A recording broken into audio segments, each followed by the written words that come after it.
মধ্যে স্পন্ডিলাইসিসের মধ্যে এটাও একটা ভাগ, তো এই ভাগটা কি, মানে কি সমস্যা থাকতে পারে? হ্যাঁ দেখুন, আপনি ঠিকই বলেছেন, আমরা অনেক ধরনের এখানে স্পন্ডিলাইসিস আমরা ডিসকাস করি, কিন্তু আজকে অ্যাঙ্কিলোজিং স্পন্ডিলাইসিস যেটা আমরা ডিসকাস করছি এটা কিন্তু এমন একটা সমস্যা যেখানে কিন্তু একটা পয়েন্ট থেকে আমাদের রোগটা স্টার্ট হয় আর আস্তে আস্তে গোটা শরীরটাকে আমাদেরকে ইনভলভ করে নেয়।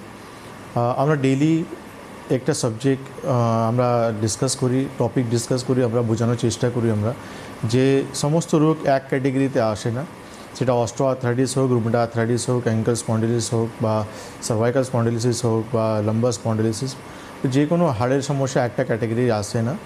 কেন কি আমরা দেখি খুব কমনলি মানুষরা একভাবেই সমস্ত রোগকে একভাবেই ম্যানেজ করার চেষ্টা করে, কিন্তু আয়ুর্বেদ বলছে প্রত্যেক রোগে আলাদা লাইন অফ ট্রিটমেন্ট রয়েছে, আলাদা কারণ রয়েছে, তার লক্ষণ আলাদা রয়েছে, সমস্ত তার পুরো সিস্টেমটাই ডিফারেন্ট রয়েছে, তখনই কিন্তু আপনি প্রপার ট্রিটমেন্টে নিজেকে সুস্থ করতে পারবেন। অ্যাঙ্কিলোজিং স্পন্ডিলাইসিস এই জন্য নিয়েছি আজকের সাবজেক্ট, কেন কি এই রোগটা সমস্ত হাড়ের সমস্যা থেকে টোটালি ডিফারেন্ট।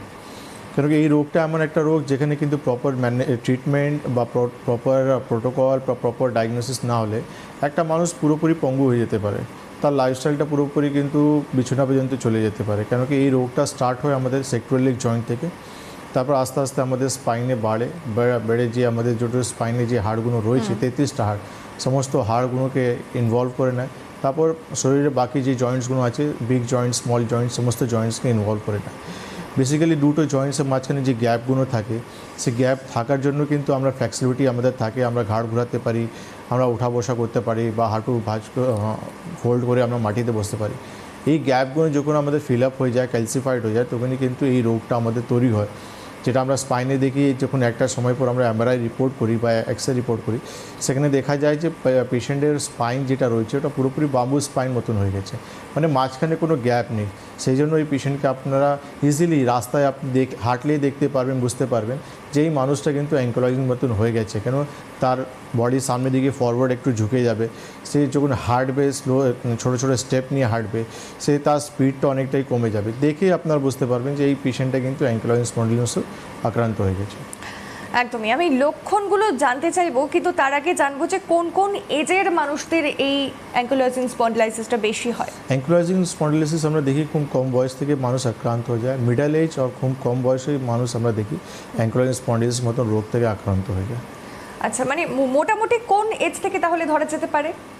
আর দেখুন, আমি পেশেন্ট যেটা পেয়েছি, বেসিক্যালি আমরা পেশেন্ট দেখি 17-18 বছর বয়স থেকেই লক্ষণগুলো আমরা দেখেছি পেশেন্ট পেয়ে গেছে।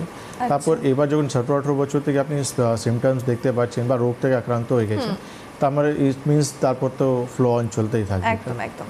তাহলে এবারে সেই প্রশ্নে আসবো যে কি কি লক্ষণ দেখলে পরে বোঝা যাবে যে হ্যাঁ তার এই সমস্যা হয়েছে? মানে পেশেন্টের একটা সেক্রোইলিক জয়েন্ট থেকে ব্যথা হবে, সেক্রোইলিক জয়েন্ট মানে আমাদের কোমরে ঠিক একটু নিচের থেকে ব্যথা পেশেন্ট ফিল করবে, তার উঠা বসা করতে গেলে সমস্যা হবে, কারণ স্টিফনেস থাকবে, পেন থাকবে, বডি একটু সামনের দিকে ঝুঁকে যাবে, ফরওয়ার্ড বেন্ডিং থাকবে, চোখ লাল হবে, ইউআইটিস যেটা বলা হয়, চোখে লালি চলে আসবে, তার সঙ্গে পেশেন্ট নিঃশ্বাস নিতে একটু সমস্যা হবে। তো এই সমস্ত সিমটমস দেখার পর আমরা কিছু ব্লাড পরীক্ষা বা এক্সরে রিপোর্ট বা এমআরআই রিপোর্ট যখন করি আমরা, তখন আমরা কনফার্ম করতে পারি যে পেশেন্টটা অ্যাঙ্কিলোজিং স্পন্ডিলাইসিস থেকে আক্রান্ত হয়ে গেছে। আচ্ছা, আমরা লক্ষণ তো জানলাম, তাহলে এবারে প্রশ্ন অবশ্যই এটাই আসে যে কি কি কারণ রয়েছে এই অ্যাঙ্কিলোজিং স্পন্ডিলাইসিস, এই যে এটা হওয়ার পেছনে কি কি ভুল, আমাদের কি কি গাফিলতি, বা এটা বংশানুক্রমিকভাবে আসে কিনা, কি কি কারণ?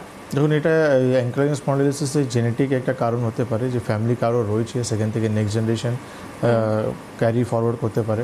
তারপর হচ্ছে আমাদের আয়ুর্বেদ যেটা বলছে আমাদের যে শরীরে আমাদের যেটা 3টে বায়োলজিক্যাল ফ্যাক্টর রয়েছে, বায়ু, পিত্ত, কফ। শরীরে যখন বায়ু আমাদের প্রকোপ হয়, আমাদের অস্থি আর মজ্জাকে গিয়ে এফেক্ট করে, তখন গিয়ে কিন্তু এই রোগটা আমাদের শরীরে তৈরি হয়, যেটা আমরা অস্থি মজ্জাগত বাত রোগ, এই রোগটাকে আমরা বলি। আচ্ছা, তাহলে এই যে অ্যাঙ্কিলোজিং স্পন্ডিলাইসিস যেটা, তাহলে শরীরের কোন অংশে বেশি সমস্যা হয়, কোন অংশে বেশি পেইন বা প্রবলেম কোথায় বেশি হয়? এটা বেসিক্যালি আমাদের স্পাইন মানে বেসিক্যালি স্টার্ট হয়ে আমাদের সেক্ট্রাল জয়েন্ট থেকে, তারপর আমাদের পুরো স্পাইনটাকে অ্যাটাক করে।